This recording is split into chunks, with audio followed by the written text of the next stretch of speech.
नमस्कार, मैं हूं श्वेता झा और आप देख रहे हैं खबरदार। खबरदार में हम देश को लगातार उस खतरे के बारे में बता रहे हैं जिसका अलर्ट चीन की तरफ से आ रहा है। कल हमने आपको बताया था कि कैसे चीन अपने मीडिया से यह कहलवा रहा है कि युद्ध के लिए उसका प्लान तैयार है। चीन के मीडिया की तरफ से इसके लिए 15 दिन की बात भी कही जा रही है, जिसका चीन की सरकार ने आधिकारिक तौर पर खंडन भी नहीं किया है। आज खबरें ये आई है कि डोकलाम में जिस जगह पर चीन की अकड़ के सामने भारत के सैनिक डटे हैं, वहां से 1 किलोमीटर दूर चीन ने धीरे धीरे करके करीब 800 सैनिक जुटा लिए हैं। सवाल यह है कि क्या वाकई चीन ने डोकलाम के मुद्दे पर युद्ध करने का मन बना लिया है? और अगर चीन युद्ध करने के लिए मानसिक तौर पर तैयार हो गया है, तो फिर भारत की तैयारी क्या है? आज खबरदार में हम आपको आगे ये बताएंगे कि अगर चीन ने युद्ध छेड़ा तो भारत के लिए चीन को पटकने का सबसे सॉलिड प्लान क्या है। चीन की धमकियों में कितना दम है, इसका विश्लेषण आज तक के वॉर रूम में रक्षा विशेषज्ञ करेंगे। लेकिन उससे पहले डोकलाम में इस वक्त की स्थिति क्या है, चीन किस तरह से तैयारी कर रहा है, क्या भारत और चीन के बीच 1962 के बाद 2017 में दूसरा युद्ध निश्चित है, ये हम आपको बताते हैं। सिक्किम बॉर्डर के आगे भारत, भूटान और चीन की सीमाओं को जोड़ने वाला वो ट्राई जंक्शन यानी तिराहा है, जहां डोकलाम में करीब 50 दिन से भारत के सैनिक चीन की अकड़ और जिद के सामने डट कर खड़े हैं। चीन के 300 सैनिक और भारत के 350 सैनिक एक दूसरे से 100 मीटर की दूरी पर आमने सामने खड़े हैं। अब ये बताया जा रहा है कि चीन ने डोकलाम में इस टकराव की जगह से 1 किलोमीटर दूर करीब 80 टेंट लगाकर 800 सैनिकों को और इकट्ठा कर लिया है। इसी से सवाल उठ रहा है कि क्या युद्ध की उल्टी गिनती शुरू होने की जो बात चीन कह रहा था वो सही है? कारगिल जैसे छोटा लड़ाई वो चाहते हैं कि डोकलाम में होगा, लेकिन वो चीज 62 का आज नहीं है, वो चीज नेहरू का नहीं है, ये मिस्टर मोदी है।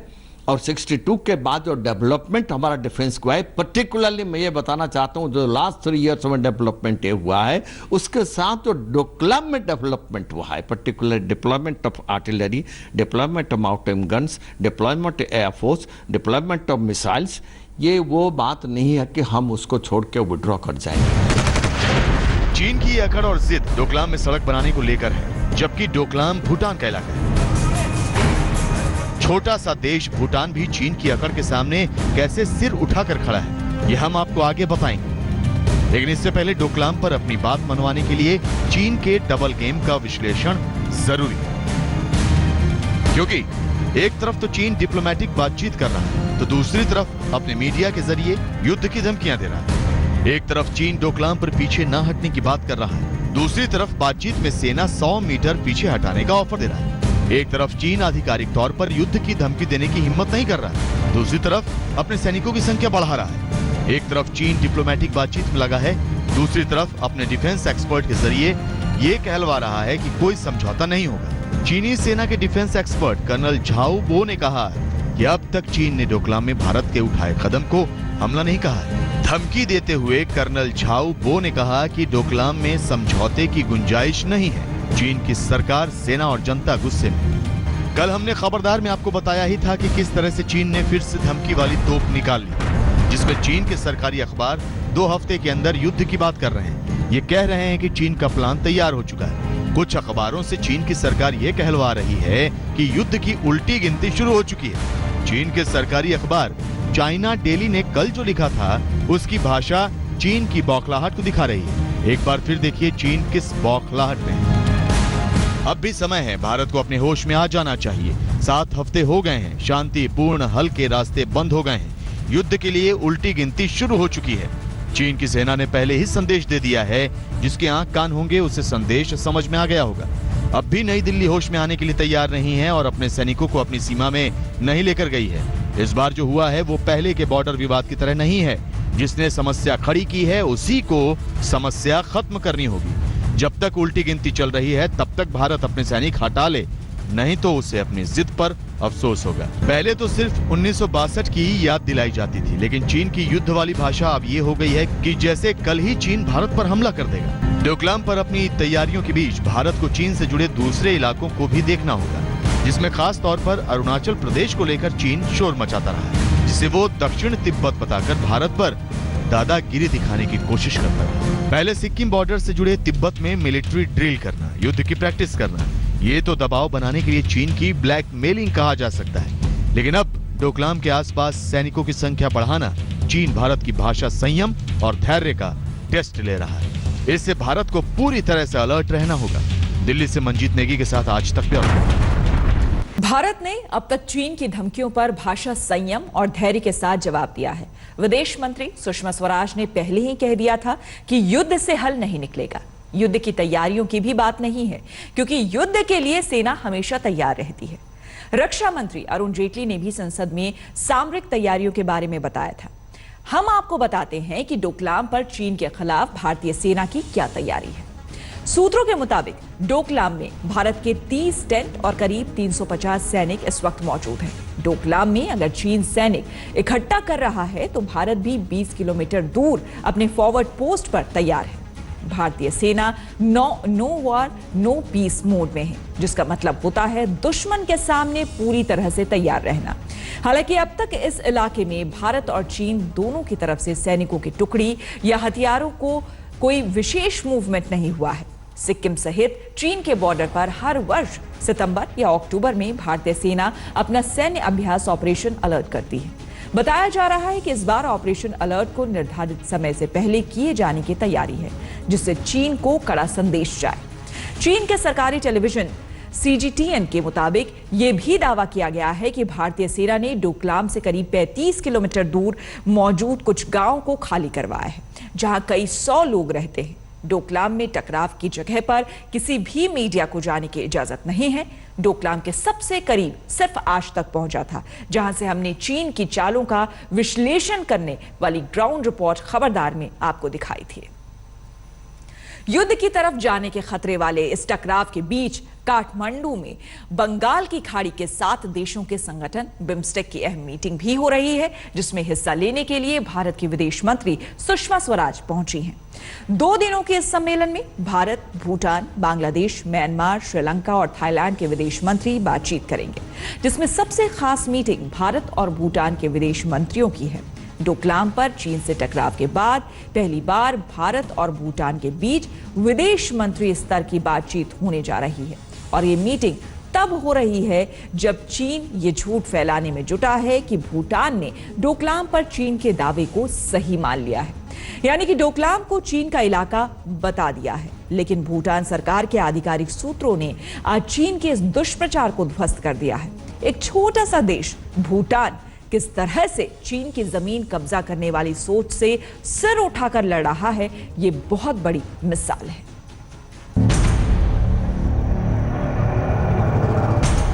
आकार में चीन से 250 गुना छोटा, दुनिया के सबसे छोटे देशों में से एक भूटान कैसे दुनिया के सबसे बड़े देश चीन की उस ताकत, अकड़ और धमकियों के सामने सिर उठाकर खड़ा है, जिसके जोर पर चीन छोटे से भूटान की भी जमीन कब्जा करना चाहता है। न्यूज एजेंसी NI ने भूटान सरकार के सूत्रों के हवाले से बताया है कि भूटान ने चीन के उस दावे को झूठा बताया, जिसमें कहा गया था कि डोकलाम को भूटान ने चीन का इलाका मान लिया है। चीन के विदेश मंत्रालय के एक अधिकारी पिछले 2 दिनों से ये झूठ फैलाने में लगे हैं कि भूटान डोकलाम पर दावे से पीछे हट गया है। भूटान सरकार के आधिकारिक सूत्रों के मुताबिक डोकलाम पर भूटान ने 29 जून को जो पक्ष रखा था, वही आज भी उसका स्टैंड है। 29 जून को भूटान ने डोकलाम में चीन के सड़क बनाने को लेकर भारत के जरिए चीन से आधिकारिक आपत्ति दर्ज करवाई थी।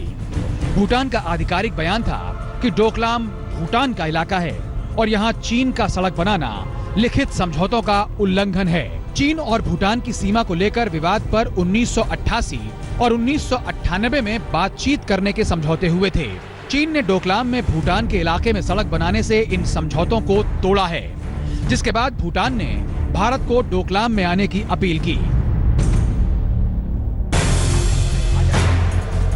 भूटान ने चीन के फैलाए जा रहे झूठ को तब ध्वस्त किया जब चीन भारत को युद्ध की धमकियां दे रहा है और लगातार ये प्रचार कर रहा है कि भारत ने भूटान का बहाना बनाकर डोकलाम में चीन को सड़क बनाने से रोका है।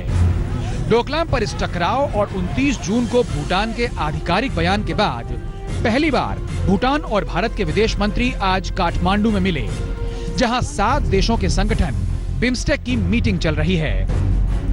हमने डोकलाम के मुद्दे पर काठमांडू में बिम्स्टेक सम्मेलन में आए भूटान के विदेश मंत्री टेम्चो दोरजे से बात करने की कोशिश की।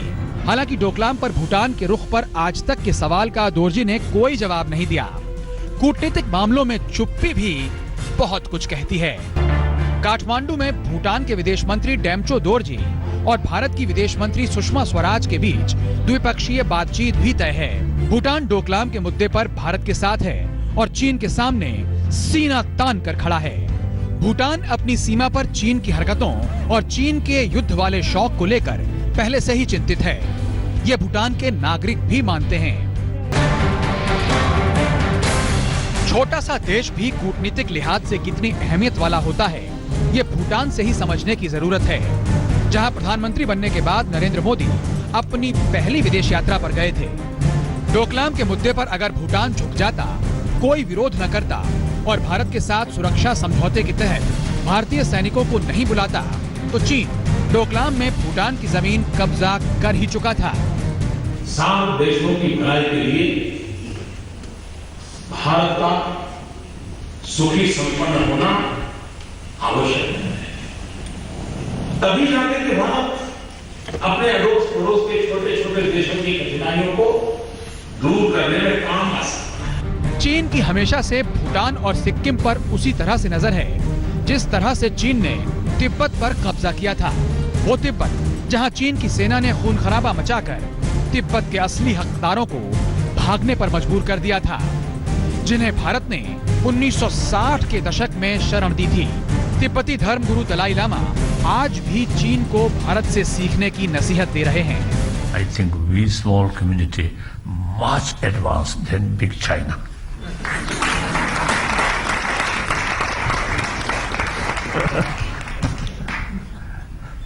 So eventually, I think according wishes of Chinese people, I think Chinese Communist Party may follow our practice, our pattern. लेकिन चीन ने जो तिब्बत में किया, जो 1962 के युद्ध में किया, जो वो पिछले 8 सालों से धीरे धीरे दूसरे देशों की जमीन कब्जा करने का काम कर रहा है, वो अब 2017 में नहीं दोहरा पाएगा। ये बात उसे डोकलाम में भारत और भूटान ने मिलकर बता दी है। अब चीन की दादागिरी की उल्टी गिनती शुरू हो चुकी है। यही वजह है कि चीन इतना चिढ़ा बैठा है। काठमांडू में गीता मोहन के साथ आज तक ब्यूरो। आज एक अमेरिकी सांसद राजा कृष्ण मूर्ति ने भी कहा है कि डोकलाम में चीन ने उकसाने वाली हरकत की है और डोकलाम पर यह टकराव चिंता का कारण है। राजा कृष्ण मूर्ति आज प्रधानमंत्री नरेंद्र मोदी से भी मिले। यूएई के विदेश मंत्री ने भी डोकलाम पर टकराव को चिंता सुषमा स्वराज से मुलाकात की थी। ये बता रहा है कि दुनिया डोकलाम के मुद्दे पर भारत के साथ खड़ी है, क्योंकि चीन दुनिया के सामने खुद को पीड़ित देश के तौर पर पेश करने में जुटा है। अब चीन के डिफेंस एक्सपर्ट की तरफ से यह भी कहा जा रहा है कि डोकलाम बॉर्डर पर नए सिरे से भारत और चीन को बातचीत करनी चाहिए। ये युद्ध वाले तेवर ढीले करने के भी कुछ संकेत हैं। दुनिया में ऐसी कोई समस्या या विवाद नहीं है जो बातचीत से ना सुलझाया जा सके, लेकिन दिक्कत यह है कि चीन को यह बात समझ में ही नहीं आ रही है। डोकलाम विवाद को सुलझाने के लिए भारत लगातार बातचीत के दरवाजे खोलने की बात कर रहा है, लेकिन चीन है कि उसकी जुबान जब खुलती है तब युद्ध की धमकी ही निकलती है। हालत यह है कि डोकलाम विवाद के चलते चीन भारत को अब तक 8 बार युद्ध की धमकी दे चुका है। तो क्या भारत को चीन की युद्ध वाली धमकी को गंभीरता से लेना चाहिए? इस सवाल पर एक्सपर्ट्स के विचार जानने के लिए आज तक ने अपने स्टूडियो में वॉर रूम तैयार किया और रक्षा विशेषज्ञों की एक पूरी टीम को आमंत्रित किया जो ये बताए कि क्या चीन की धमकियों से भारत को डरने की जरूरत है या चीन की धमकियों को गिदड़ भपकी मानकर नजरअंदाज कर देना चाहिए। इतिहास गवाह है कि संख्या बल के आधार पर जंग नहीं जीती जाती है। इसमें स्ट्रैटेजी होती है, इसमें कूटनीति होती है, इसमें बहुत सारी चीजें होती हैं और यही आज हम आपको बताने वाले हैं। सबसे पहले आपको यहां पर दिखाने वाले हैं, ये जो मैप आपको यहां पर दिखाई दे रहा है, इस मैप को अगर आप देखें समझे, मेरे साथ जनरल अरोड़ा यहां पर मौजूद है। जनरल अरोड़ा, अभी इस वक्त जो स्थिति है, ये जो 2 पॉइंट्स हैं, इसी पे कंफ्लिक्ट है, कंफ्यूजन है, इसको आप क्या कहेंगे? जरा देख के बताएं हमें। सबसे पहले इस नक्शे पे देखने वाली बात यह है कि ये जो एरिया है ये चुम्बी वैली है, तिब्बत का इलाका जो चीन के कंट्रोल में है, और ये है सिलीगुड़ी कॉरिडोर जो बहुत अहमियत रखता है। इसी जगह से ये इतना नैरो कॉरिडोर है कि इसी में से हमारे रेल और रोड कम्युनिकेशन पूरे नॉर्थ ईस्ट को जा रहे हैं। अगर हम बांग्लादेश के बीच से जा सकते तो और बात थी, मगर ये ही कनेक्शन है हमारा north east. Point of confusion क्या है जरा इसके बारे में? अभी आते हैं ट्राई जंक्शन पे, जहां पे ये 2 सर्कल दिखाए गए हैं। ऊपर वाला सर्कल है बाटुंगला जो असली ट्राई जंक्शन है, जहां पे भारत, चीन और भूटान की बाउंड्री मिलती है। चीन कहता है कि ट्राई जंक्शन जहां पे ग्यामोचेन है, नीचे वाला जो सर्कल दिखाया गया है ये ग्यामोचेन है, और ये 1890 की एग्रीमेंट के मुताबिक यहाँ पे ट्राई। हमारी फौजें कहां पर है, उनकी फौजें कहां पे है? चीन ने चुम्बी वैली से होके, भूटान की टेरिटरी से होके, बीच में आके इस सर्कल की तरफ रोड बना ली है। 3-4 किलोमीटर रहती थी जब भूटान ने रिक्वेस्ट किया इंडिया से कि आप हमारी मदद के लिए आएं और इस रोड बिल्डिंग ये है पॉइंट ऑफ कंफ्यूजन और यही है पॉइंट ऑफ कन्फ्लिक्ट जो आप अभी देख रहे हैं। ये जो हम आपको दिखा रहे हैं मेरे ठीक इस तरफ, इसको देखकर समझने की कोशिश करें ये जो डिविजन्स हैं, जो डिप्लॉयमेंट है, ये किस तरीके से हो रहा है। ये पूरा आकलन, ये पूरा खाका यहां पर जो आप देख रहे हैं, किस तरीके से चीजों को यहां पर बनाया जा रहा है, किस तरीके से ये चीजें आ रही हैं, कहां कहां कैसे। ये इस तरफ अगर आप देखें, ये आगे की तरफ डोकलाम का वो जो विवादित 2 पॉइंट हम आपको दिखा रहे थे, वो उस तरफ ये जो 2 विवादित पॉइंट हैं, कहां पर यहां पर फोर्सेस तैनात हैं, और इस तरफ हम आपको बता रहे हैं कौन कौन से डिविजन्स हैं, क्या क्या हैं। क्या आपको लगता है अभी स्थिति ऐसी बन चुकी है कि भारत और चीन पॉइंट ऑफ नो रिटर्न पर आ गए हैं? युद्ध होकर रहेगा अभी या आने वाले समय में? देखिए, अभी तक जो हुआ है, चीन ने गीदड़ भभकियां बहुत दी हैं, चीन ने आक्रोश बड़ा जताया है कुछ मीडिया के जरिए। ऑन ग्राउंड जो फिजिकल मूवमेंट ऑफ ट्रूप्स है वो ऐसी नहीं है कि हम अंदाज लगाएं कि कल परसों चौथ वो हमला करने वाला है। कोई 150 ट्रूप्स आगे हैं जहां पॉइंट ऑफ इंट्रूजन है, उसके पीछे एक बटालियन है चीन की, वो भी बॉर्डर डिफेंस। गीदड़ भभकी बड़ी जोर जोर की है, लेकिन ऑन ग्राउंड मूवमेंट उसको सपोर्ट नहीं करता। देखिए, आपको ये अंडरस्टैंडिंग होनी चाहिए चाइना के बारे में कि ये जो होते हैं ये छोटे मोटे इंसिडेंट्स आइसोलेटेड नहीं होते हैं, इनकी स्ट्रैटेजी होती है, ये अपनी स्ट्रैटेजी के मुताबिक चलते हैं। आप देखें कि 1990 से जब प्रेसिडेंट डेंग थे, उनने सोचा था कि हम 2048 में बाइपोलर वर्ल्ड में एक पोल हमारे साथ होना चाहिए, मतलब हम वर्ल्ड्स फॉरमोस्ट इकोनॉमिक पावर होना चाहिए और उसके साइमल्टेनियसली मिलिट्री पावर होना चाहिए। अब 2013 में जब प्रेसिडेंट शी आ गए हैं तो वो ज़्यादा एग्रेसिव हैं। ये सेकंड फेज है उनका प्लानिंग का, स्ट्रैटेजी का, ताकि आप देखेंगे कि इंडियन ओशन में भी वो श्रीलंका में भी बेस ले रहे हैं, जिबूती में भी, म्यांमार में भी ले लिया है, तो वो अब ज़्यादा एग्रेसिव हो रहे हैं और वो दिखाना चाहते हैं कि इंडिया को कि आप अपनी जगह पे रहें, हम अपनी जगह पे रहेंगे और हम पूरा जो पेरिफेरिक है साउथ एशिया का वो हम कंट्रोल करेंगे। मेरी राय है कि चीन के पास ईस्ट चाइना सी, साउथ चाइना सी में काफ़ी प्रॉब्लम्स है। नॉर्थ और साउथ कोरिया के बीच में युद्ध होने की संभावना है और उनको पता है कि अगर जंग यहाँ स्टार्ट हो गई तो उनके जो 8-10 जंगी जहाज इंडियन ओशन में है, हमारी नेवी उनको पहले 3-4 दिन में डिस्ट्रॉय कर देगी। उनका 80% जो गैस और ऑयल मिडल ईस्ट से आता है, हमारी नेवी उसको कट ऑफ कर देगी। तो मेरे ख्याल से वो इतने बुद्धू नहीं है, उनको वो हल्ला वल्ला कर रहे हैं, लेकिन उनको पता है कि अगर जंग होगी तो उनके बुरे हाल हो जाएंगे। तो इस साल तो जंग होने की संभावना नहीं है, क्योंकि अभी वो अगले महीने ब्रिक्स मीटिंग है, उसके बाद वो उनकी 19th कांग्रेस पार्टी की मीटिंग है, कम्युनिस्ट पार्टी की, जहाँ पर प्रेसिडेंट शी एक और टर्म लेने की ट्राई करेंगे। तो मेरे ख्याल से इस साल तो शायद कुछ नहीं होगा, क्योंकि नवंबर तक स्नो आ जाएगा हिमालय में और वैसे भी हमारी फौज और एयरफोर्स भी काफ़ी स्ट्रांग पोजीशन में है। तो मेरे ख्याल से चीन इस साल कुछ नहीं करेगा, अगले साल अगर शायद स्नोज जब मेल्ट होंगे उसके बाद ट्राई करेगा। आपने जो बात कही है उस बात से इस देश में एक अच्छी उम्मीद जगी, जो आपने कहा कि हमारी नेवी जो है उनको बहुत जल्दी से जो 3-4 उनके वो हैं उनसे बहुत जल्दी निपटा सकती है। एक बात तो साफ है, चीन युद्ध की धमकी चाहे जितनी मर्जी देता रहे, लेकिन उसे अंदाजा है कि भारत पर अगर उसने एक बार गोली चला दी तो उसके लिए युद्ध से पीछे हटना बेहद मुश्किल हो जाएगा। यही वजह है कि चीन धमकी तो दे रहा है, लेकिन युद्ध के अल्टीमेटम की टाइमिंग बार बार आगे बढ़ाता जा रहा है, जबकि भारत दो टूक शब्दों में कह चुका है कि डोकलाम से भारतीय सैनिकों के पीछे हटने का सवाल ही नहीं उठता। चीन भारत को युद्ध की धमकी देता है तो एक बार को समझ में आता है, क्योंकि भारत उसके टक्कर का देश है, लेकिन चीन का एक दोस्त है नॉर्थ कोरिया, जो अपने से हजारों गुना ताकतवर देश अमेरिका को युद्ध की धमकी दे रहा है। मिसाइलों और परमाणु हथियारों के दम पर अमेरिका को तबाह करने की ख्वाहिश रखने वाले नॉर्थ कोरिया के तानाशाह किम जोंग उन को अमेरिकी राष्ट्रपति डोनाल्ड ट्रंप ने मंगलवार को चेतावनी दी थी कि अगर नॉर्थ कोरिया अमेरिका को युद्ध की धमकी देने से बाज नहीं आया तो अमेरिका नॉर्थ कोरिया पर इतने बम बरसाएगा कि दुनिया ने देखा नहीं होगा। ट्रंप की धमकी के चंद घंटों बाद ही नॉर्थ कोरिया की सेना ने ऐलान कर दिया कि वो प्रशांत महासागर में गुआम द्वीप पर अमेरिकी सैनिक अड्डों पर मिसाइल अटैक करने की योजना बना रहा है। और अब नॉर्थ कोरिया ने गुआम द्वीप पर मिसाइल अटैक का ब्लूप्रिंट भी जारी कर दिया है। इसे नॉर्थ कोरिया की हिम्मत नहीं बल्कि हिमाकत ही कहा जा सकता है कि वो अमेरिका जैसे सुपर पावर देश से युद्ध का पंगा ले रहा है, जिसके आगे नॉर्थ कोरिया की नजरें उठाने तक की हैसियत नहीं है।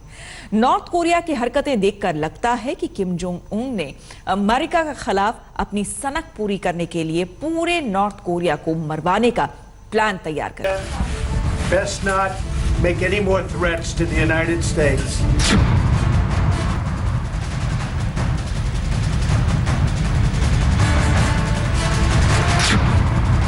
Korea, best not make any more threats to the United States. They will be met with fire and fury like the world has never seen. He has been very threatening. Beyond a normal statement. And as I said, they will be met with fire, fury, and frankly power, the likes of which this world has never seen before. Super power America के राष्ट्रपति Donald Trump ने north Korea को जिस style और जिन शब्दों में final warning दी, उसे सुनकर बड़े बड़े देशों की नींद उड़ जाती। लेकिन पित्ती से देश नॉर्थ कोरिया के तानाशाह किम जोंग उन ने इतनी गंभीर धमकी के जवाब में डोनाल्ड ट्रंप का मजाक ही उड़ा दिया। कोरियन पीपुल्स आर्मी जनरल किम राक ग्योम ने कहा, ट्रंप का आग के गोले बरसाने का बयान बचकाना है। समझ के अभाव वाले ऐसे शख्स के साथ सीधी तरह से बातचीत करना नामुमकिन है और उस पर सिर्फ पूरी ताकत का इस्तेमाल करना ही एकमात्र विकल्प है। ट्रंप की फाइनल वार्निंग वाली धमकी पर नॉर्थ कोरियन आर्मी का ये जवाब यूं ही नहीं आया। जिस गुआम द्वीप पर हमला करने की धमकी नॉर्थ कोरिया दे रहा है, उसे अमेरिका प्रशांत महासागर में अपने सैन्य अड्डे के तौर पर इस्तेमाल करती है। 544 वर्ग किलोमीटर में फैले गुआम द्वीप के 1/3 हिस्से पर अमेरिका के मिलिट्री बेस हैं। गुआम द्वीप पर अमेरिका के एंडरसन एयरफोर्स बेस पर बम वर्षक विमान और फाइटर जेट तैनात हैं। अमेरिका के करीब 6000 सैनिक गुआम द्वीप पर तैनात हैं।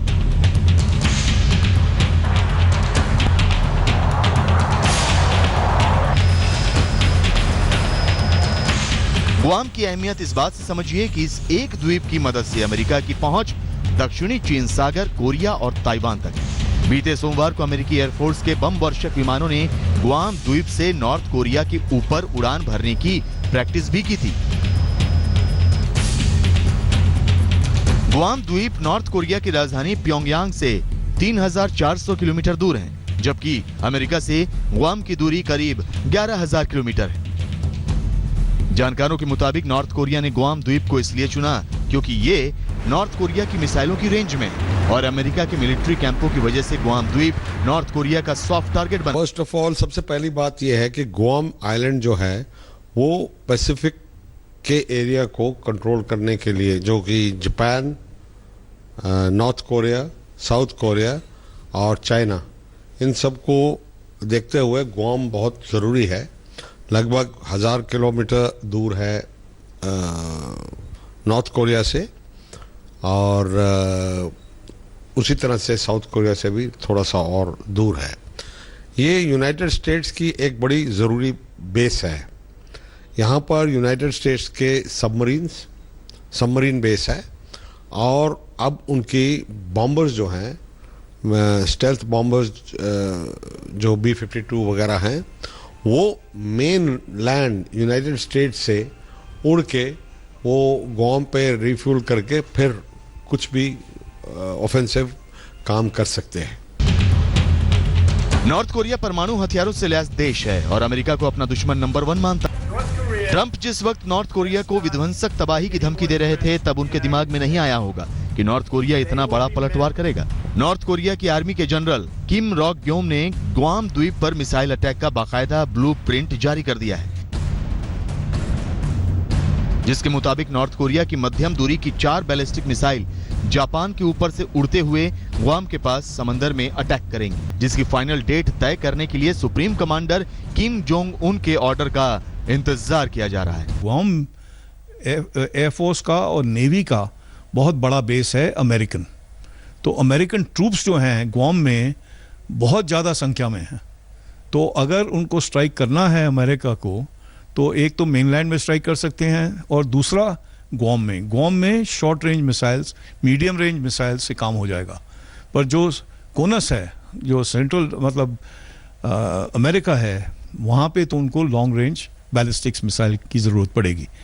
होना तो ये चाहिए था कि अमेरिका की धमकी पर नॉर्थ कोरिया की घिग्गी बंद जाती, लेकिन हुआ इसका उल्टा।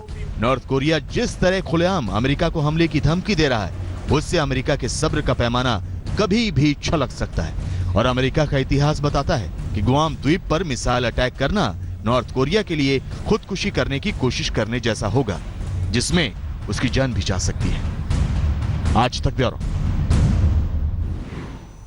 अब सवाल यह है कि नॉर्थ कोरिया के पास आखिर वो कौन सी चीज है जिसके दम पर नॉर्थ कोरिया का तानाशाह किम जोंग उन अमेरिका से युद्ध लड़ने की जरूरत कर रहा है। इसकी 2 वजह है। पहला, चीन, जिसे नॉर्थ कोरिया अपना बेस्ट फ्रेंड मानता है। ट्रंप की धमकी के बाद चीन ने नॉर्थ कोरिया से अपनी दोस्ती निभाते हुए अमेरिका को धमकी दी है कि अगर नॉर्थ कोरिया पर हमला हुआ तो चीन नॉर्थ कोरिया का साथ देगा। और दूसरी वजह है नॉर्थ कोरिया के मिसाइल और परमाणु पावर, जिसकी वजह से अमेरिका और नॉर्थ कोरिया के बीच युद्ध के हालात पैदा हो गए हैं। वैसे दोनों देशों के बीच तनातनी की शुरुआत तब से बढ़ी हुई है जब से नॉर्थ कोरिया ने अपने मिसाइल प्रोग्राम को बढ़ाना शुरू किया। नॉर्थ कोरिया ने पिछले साल कई मिसाइल टेस्ट किए थे। पिछले साल अक्टूबर में नॉर्थ कोरिया ने बेंगयोंग एयरबेस से ही मुसुदन मिसाइल के 2 टेस्ट किए थे। 2016 में नॉर्थ कोरिया ने 2 न्यूक्लियर टेस्ट किए थे, इसमें एक हाइड्रोजन बम का टेस्ट भी शामिल है। अब तक नॉर्थ कोरिया 5 न्यूक्लियर टेस्ट कर चुका है। हाल ही में नॉर्थ कोरिया ने इंटरकॉन्टिनेंटल बैलिस्टिक मिसाइल का दूसरी बार टेस्ट किया था। बताया गया है कि मिसाइल के लॉस एंजेलिस, शिकागो समेत अमेरिका का बड़ा हिस्सा नॉर्थ कोरिया की जद में आ गया है। मतलब साफ है कि नॉर्थ कोरिया की अमेरिका को सीधे चेतावनी है। हो ना हो, सन की तानाशाह के कदम और बयान से अमेरिका और नॉर्थ कोरिया के बीच इतना तनाव पैदा हो गया है कि स्थिति कभी भी विस्फोटक हो सकती है। तो खबरदार में मेरे साथ बस इतना ही। देश और दुनिया की बाकी खबरों के लिए आप देखते रहिए आज तक।